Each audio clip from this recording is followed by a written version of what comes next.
When the sun sets and shadows grow long, the darkest secrets emerge from the silence. Welcome to Black Hour Studios, where every mystery has a price and every truth cuts deeper than the last. Tonight, we descend into the unknown.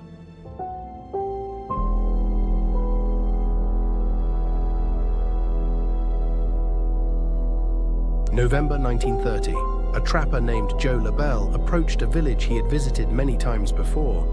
The fires were still burning, food sat warm on the tables, but every single person had vanished without a trace.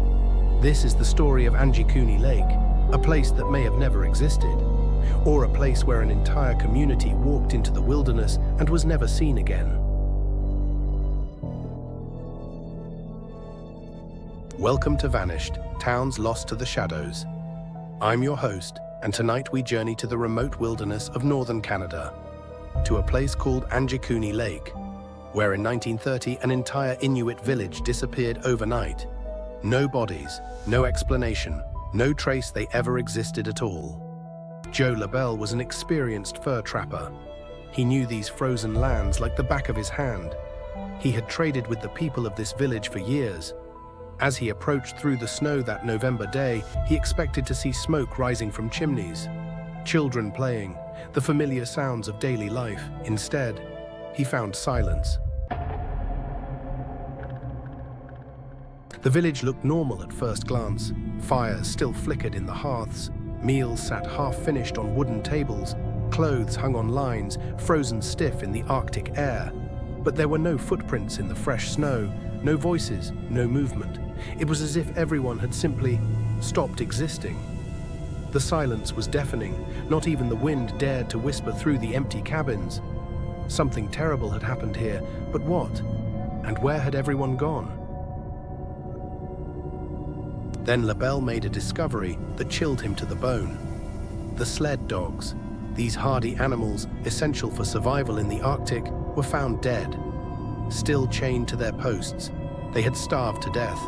No Inuit would ever abandon their dogs. It was unthinkable. These weren't just animals, they were family, companions, lifelines in the frozen wilderness. The sight haunted Labelle. If the villagers had left willingly, they would have taken their dogs. But this suggested something far more sinister. Labelle searched every dwelling in the village. What he found defied all logic. Personal belongings scattered as if people had simply vanished mid-activity. Children's toys lay abandoned in the snow. Cooking pots still hung over cold fires. Rifles leaned against walls, untouched. In the Arctic, no one leaves their weapons behind, ever. These were tools of survival, protection against the unforgiving wilderness. Yet here they remained, as if their owners had simply evaporated into thin air. The more Labelle investigated, the more impossible it seemed. But the most disturbing discovery was yet to come. Labelle found the kayaks, all of them, still pulled up on the shore of Angikuni Lake, exactly where they should be. In a culture where water travel meant survival, where these boats were lifelines to fishing grounds and hunting areas, no one would leave without them. It was like finding a stable full of horses in the Old West, abandoned by fleeing settlers. Impossible, unthinkable. The kayaks sat there, mocking every logical explanation. If the villagers had fled, they would have taken their boats. If they had been attacked, there would be signs of struggle. But there was nothing, just an entire community that had vanished into the Arctic air, leaving behind everything they needed to live. Word spread quickly through the trading posts. The Royal Canadian Mounted Police launched an investigation, but found nothing more than Labelle had. No tracks leading away, no signs of violence, no bodies. It was as if 2,000 people had simply evaporated. The Mounties interviewed neighboring tribes, searched the wilderness for weeks. Every lead turned cold. Some whispered of ancient spirits, angry at being disturbed. Others spoke of strange lights dancing across the lake before the disappearance. But the authorities needed facts, not folklore, and the facts painted an impossible picture. The theories multiplied as fast as the fear. Some believed the villagers had been taken by a sudden blizzard, but experienced trappers knew better. No storm could erase an entire community without leaving debris. Others suggested mass starvation had driven them away. Yet the food stores were full. Dried fish, preserved meat, enough supplies to last the harshest winter. The most chilling theory came from neighboring elders.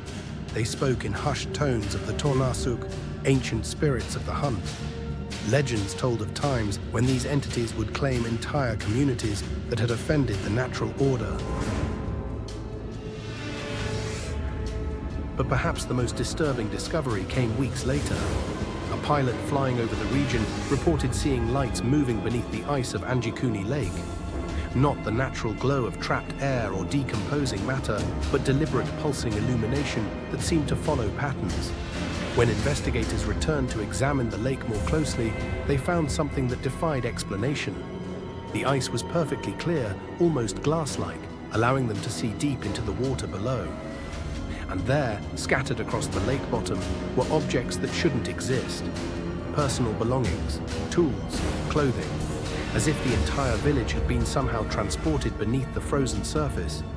The lake had become a tomb of impossible depth.